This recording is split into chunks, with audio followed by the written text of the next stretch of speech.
Irfan Sahib folk को हदायत देते हैं कि आयरा को तैयार करके नीचे ले आए, क्योंकि आज उसकी और कामयाब की शादी होने वाली है। फलक जल्दी से आयरा को दुल्हन का लिबास पहनाती है। दूसरी तरफ कामयाब मौलवी साहब के साथ बैठा निकाह का इंतजार कर रहा होता है। फलक आयरा को नीचे लाती है। कामयाब आयरा का हाथ थामकर उसे अपने पास बैठाता है। इरफान साहिब मौलवी साहब से निकाह जल्दी पढ़ाने को कहते हैं। मौलवी साहब पहले कामयाब से पूछते हैं कि क्या वो आयरा से निकाह कबूल है। कामयाब रिजामंदी जाहिर करता है। फिर आयरा से सवाल किया जाता है और वो भी निकाह कबूल कर लेती है।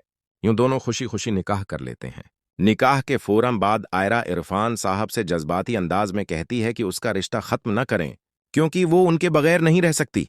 ये कहते ही आयरा बेहोश हो जाती है। कामयाब फौरन उसे थाम लेता है और इरफान साहब उसे संभालते हैं। कुछ देर बाद आयरा को होश आ जाता है। इरफान साहिब खुशी से आयरा के सिर पर हाथ रखते हैं और उसे कामयाब के साथ रुखसत कर देते हैं। कामयाब आयरा को अपने घर ले आता है। इसके वालिद सोहेल बेटे की शादी पर खुश हो जाते हैं, मगर उसकी मां नाराज हो जाती है। कामयाब आयरा को अपने कमरे में ले जाता है और पूरी रात उससे मोहब्बत भरी बातें करता है। चंद दिन बाद कामयाब आयरा को शापिंग के लिए माल ले जाता है। उसी दौरान उसे कंपनी की एक अहम कॉल आ जाती है और वो मसरूफ हो जाता है। इधर आयरा अकेली शापिंग कर रही होती है कि फरीहा के आदमी उसे बेहोश कर देते हैं। उसके साथ एक लड़के की तस्वीर और वीडियो बना लेते हैं और फिर आयरा को वहीं छोड़कर चले जाते हैं। कामयाब जब वापस आता है तो आयरा को ना पाकर परेशान हो जाता है। फोन करने पर भी जवाब नहीं मिलता।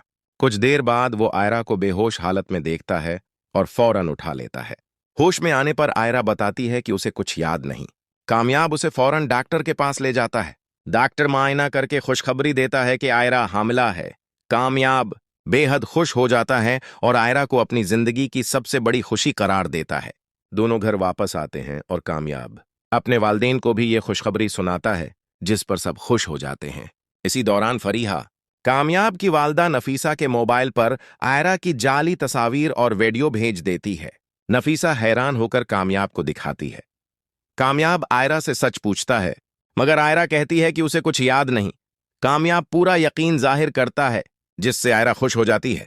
कामयाब अपनी मां से पूछता है कि यह सब किसने भेजा, तो मालूम होता है कि यह फरीहा की साजिश है।